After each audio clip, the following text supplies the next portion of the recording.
Viewers, welcome to Catch Up on Radio Metro Mail. In Catch Up, as you know, that we invite people, those who have interest in politics or wish to be in the politics. Today we have a very special guest with us who has been in politics for quite a long time, who has been elected as MPP from Southwest, Scarborough Southwest for last 4 terms, right? Yes, since 2003. That's right. So we have Mr. Lorenzo Berardinetti. So welcome to our show. Thanks for allowing me to be on your show. Thank you, Imam.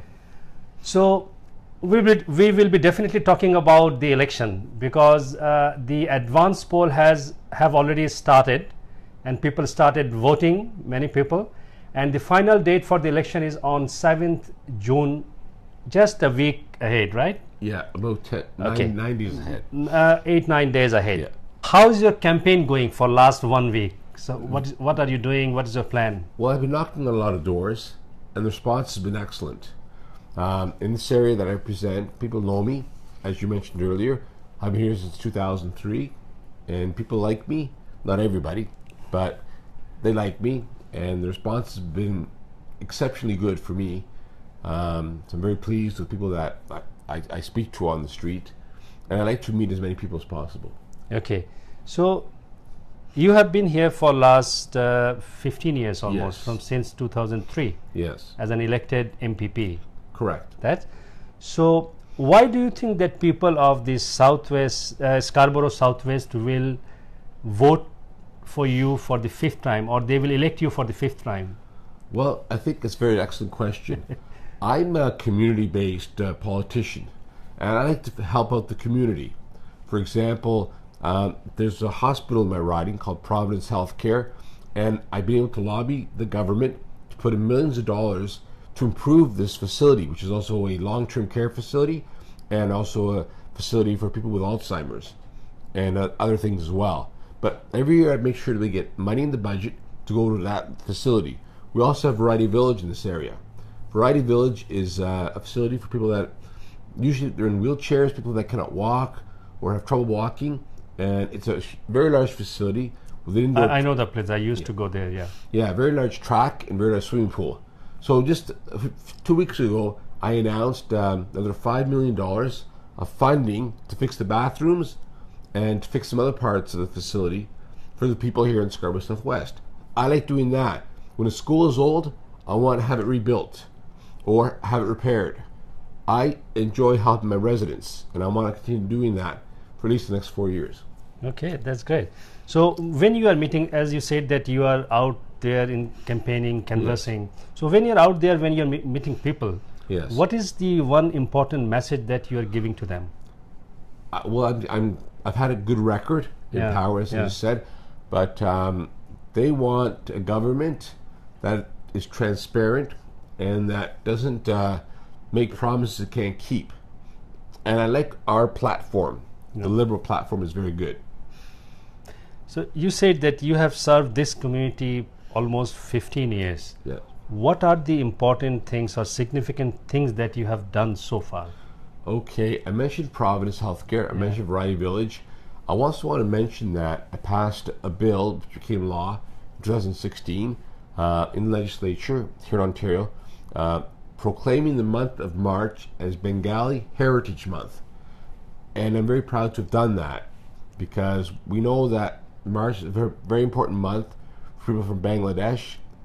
March 25th, we know Independence Day is during that time period. We also raise a flag at the legislature. We raised the Bangladesh flag along with the Canadian flag, and I'm very happy to have done that because we have a very large Bangladesh community here in Scarborough Southwest. Oh, that's great. So viewers, we are talking to Lorenzo Berardinetti. He is the current MPP from Scarborough Southwest, and he is again contesting for the same MPP position from this riding. So the next question I would like to ask you that, are there any specific things that you are planning for this riding that people should be excited about, those things that you are planning? Yes. Well, besides improving schools and other things, I would like to be able to find a piece of land here in Scarborough Southwest to create a monument. So for International Mother Language Day, and I'm working on that with the government, and we need to purchase a piece of land and put the monument. I would like it very much to be in Scarborough Southwest, in this area here, so I'd like to do that and put the monument up. I'd also like to make sure that the schools are running properly. We have a platform where we're going to introduce child care, basically for any child 2.5 years old or older than 2.5 years. We will pay for the daycare, the government will, and right until they go to junior kindergarten. And of course, junior kindergarten is free, the daycare, and same with senior kindergarten. It's free as well. So that means that it could save a family up to $17,000 a year in child care costs. That's something I want to do and make sure it happens. So this is for everybody, or this has some income limit that those who are below this income level, they will? No income limit. So it's for everybody, yes, which is very good. Okay.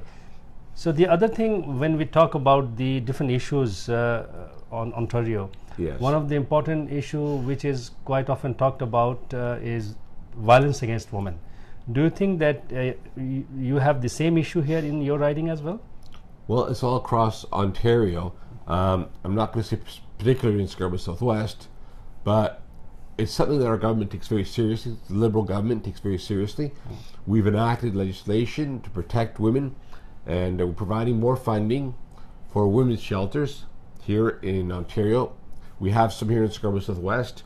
They run very, very well, and they help women who are experiencing violence to stay in these facilities until something can be arranged. So one is definitely, you have mentioned that one aspect of the whole addressing the problem is the shelter home, right? Yes. So do you think that is there any other approach that can be addressed or that can be included in the program so that, you know, violence against women, we can stop that? Yes, I think prevention is the key. Yeah. Prevent it from happening in the first place. Provide counseling. But, you know, if there's an argument or husband and wife argue with each other, I think it's important that they be able to get proper counseling. Not everyone in Scarborough Southwest speaks English. The counselors have to speak different languages. Probably, if, you know, for example, Bengali, but also Filipino, Chinese, Italian, that are in this riding, Greek as well. It's a very important issue, and I think that the counseling, if you can provide more, hire more people to provide that counseling free of charge, I think would be very, very important to do. Yeah. We are approaching that quietly, but we don't have enough counselors, because when almost every marriage goes through an argument, you're going to have an argument. Yeah. Every marriage is part of that. And so when they argue, and if they argue a lot, then perhaps they should get some counseling. Before that will be a good thing to do before any violence happens. Okay. So you were talking about the school, the Ontario school, particularly in your riding. Yes. I have visited a number of schools in this riding. I found that child poverty is an issue. Even child nutrition is an issue. Yes. Resources were not distributed equally in every schools. Yes. So how will you try, or how will you bring equity into these schools in terms of resource allocation? Yes, it's a very important point you bring up, Emam, and I think that we have to put more money invested into schools. We have made schooling a priority. We have smaller class sizes than before, and there are parts of the riding here where the income level is very low, and children go to school without any lunch. So we're providing lunch if we can, and there's a lot of schools in the riding, a lot of small schools, large schools, public schools, separate schools. So we're trying to provide the funding for food so they can eat at least a healthy lunch. It's something we've addressed ever since the Liberals got into power in 2003, and it's something we want to continue to address. And that's why I'm running, because there are still problems like this, and I don't like to see children going to sleep at night without food in their stomach. Yeah. So how do you plan this to address, like, how do you like to select these schools, like those schools, because in your riding there are a number of schools? Yes. Well, we outreach to these school trustees, and the school trustees are elected to represent the schools and to bring their concerns to the provincial government. And we want to continue that conversation, that dialogue between the schools and our government, provincial government, so that we can provide funding and help to the schools that need the most help. Okay. And the other problem in this school is that I think probably you are aware of that special need support is not at all available in number of schools. Yes. There are number of kids they need special need support, but unfortunately because due to the lack of resources, they cannot provide them those supports. Yes. We are providing funding in the budget to deal with this issue. It's very important. There are many students that need special needs, and we have focused heavily. We've invested heavily, not just recently, but going back to 2003, and we continue to put money into the school system, into different parts of the school system, into areas like you said, special needs. We put money in there so to make sure that children with those needs are looked after. We've also put in.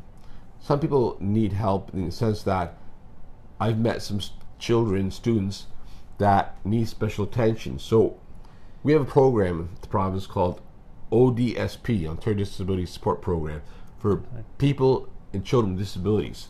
And in our budget, we passed that funding will increase 3% over the next 3 years. So 3% 1 year, then another 3%, then another 3%, because we want to give the families extra money to be able to pay for, if they want to pay for it, extra special needs as well. I think probably you are mentioning, you're talking about the funding which has been allocated for the families, those who have children with autism.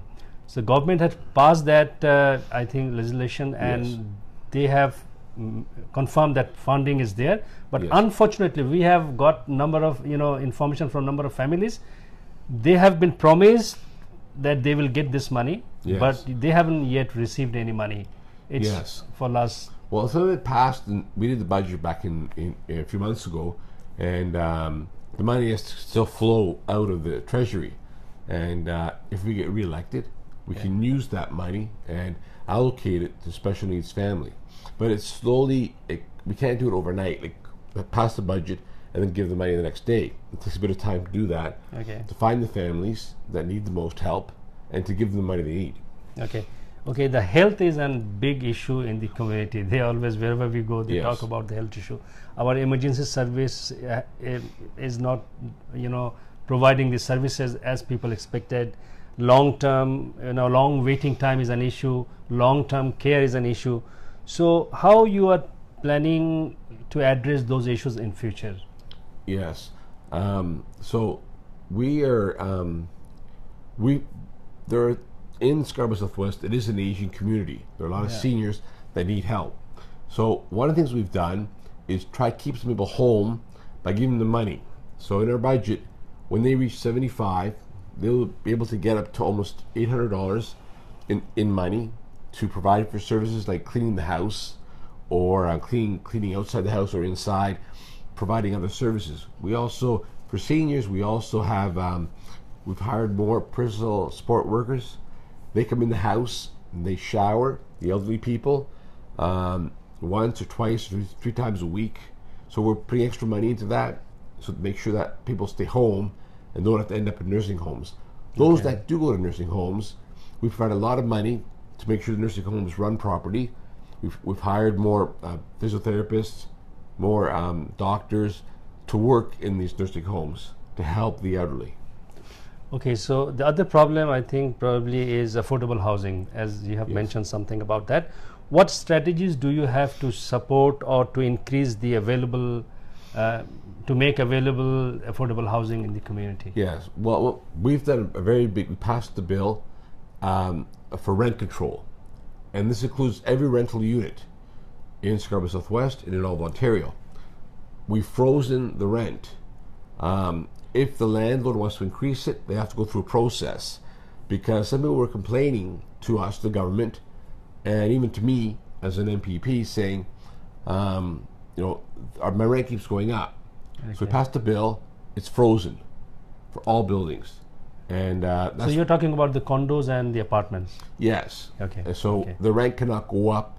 They can't increase it 5 or 10%, Because in some cases they were doing that, the landlords. And the tenants were complaining. So we put in rent control, which is very, very important. An important part of our platform too is rent control. You know, and always if we could build more units is good as well. We need to allocate money, and we've allocated money to fix some of the units. I've been in many of the units, apartments or townhouses, as you said, and they get old. They may have holes in the wall, or the bathroom may not flush the toilet may not flush properly in the bathroom, and there could be leaks coming out of the kitchen, out of the faucet, and those things cost money to repair. So we're putting money in to help people who live in these units so that they can fix their bathroom, their toilet, other parts of their unit as well. Okay. Huge number of people, or almost 13% families lives in Ontario. They are living in poverty. Yeah. So do you have what you have done so far, or do you have any specific plan for the low income families? We have several things. I want to mention minimum wage. Care, So besides childcare, also for poor families, we've increased the minimum wage several times, and right now it's $14 an hour minimum wage. If we get reelected in January, minimum wage will be $15 an hour, because it's expensive to live in Scarborough Southwest. It's expensive to live in Toronto in general. So we've raised the minimum wage, which is very, very important for low-income families. One thing we've noticed, we've helped people that are low income. Usage of the food bank has gone down in the last year because people are going to the food bank to get food. They're not going as much because they're getting more money into the household, not just by minimum wage, but also by, for example, we have a child benefit credit. People with children can apply for child benefit to pay for the child if they're a low-income family. So they can get extra money from the government to provide for their children when the children are in a low-income family. So it's something that's very, very good, and I'm pleased our government has put that into place. So how are those services user-friendly? Do you think that is very easy thing, or they have to go through a complicated process? Well, they can always call my office. Every MPP, every member of provincial parliament has an office that with staff that help residents in their riding. Yeah. And I have an office. People call, and we can even direct them to a website if they have a computer or a smartphone, or we can do it for them. They can come into the office, and we can help fill out their application. Okay. And that's very important. So you can pursue the case on their behalf. Yes. So we are about to finish. We have two more questions. Sure. I have here with me. We always talk about during this election about the Hydro one. Recently, they have increased their salary of their, the chairperson, their president, and the board members. So what is your take on that? Well, I'm not happy that they increased their salaries. They are separate from the government. The actual hydro company is separate from us, and we have not supported the increase. Our government is not in favor of it, and we're trying to find a solution to stop that from happening. They make a lot of money, and they make much more than the average person makes. I get upset about that, and I think everyone has a right to be upset when they raise their salaries. To large amounts, astronomical numbers of money. So, I think if we get reelected, it's something we want to stop. The problem is if we fire them, they get big packages, severance packages, which is a problem. So we have to introduce some kind of legislation to stop this from happening. I don't like it at all, and I don't think anyone likes it, except for those receiving the money. Okay, thank you. So do you have anything in your mind that if you are elected next time, on 7th July, you will do something differently which you haven't tried earlier? Well, I think, as I said, our government focuses on a few issues: healthcare and education, and also the environment. And that's a big issue, the environment. I believe in climate change. I would like to see more done to encourage people to, to plant a tree, or to stop, find some way to stop polluting. The big companies have to stop polluting, and climate change is very important. It's worldwide. We shut down the coal plants here in Ontario, and that cleaned up the air a lot, because we don't have smog days anymore. They used to have in the summertime, where the air was very bad. But I would like to see more done on climate change. More trees planted, because the trees actually produce oxygen, which is good for the environment. So I'd like to see more work done there, and more work done on poverty. More programs put into place. Go out there and talk to people that are in poverty situations, because no one should go to bed at night with an empty stomach. And unfortunately, in this riding, some people do, and in other parts of Ontario, they go to sleep without food in their stomach. And I think that is something that touches my heart. I would like to see it stopped, and make sure that people at least have meals, and no one suffers at nighttime or any time of the day when they don't have food available to them. There's nothing in the fridge either.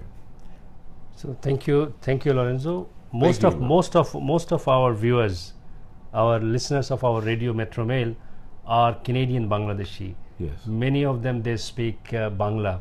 Do you have any specific message for them? Well, they're a very big portion of my riding, and I want to continue working with them. As I mentioned, I passed a bill, Bangladesh Heritage Month. I would like more events to happen during the month of March. The Bangladeshi people are very friendly.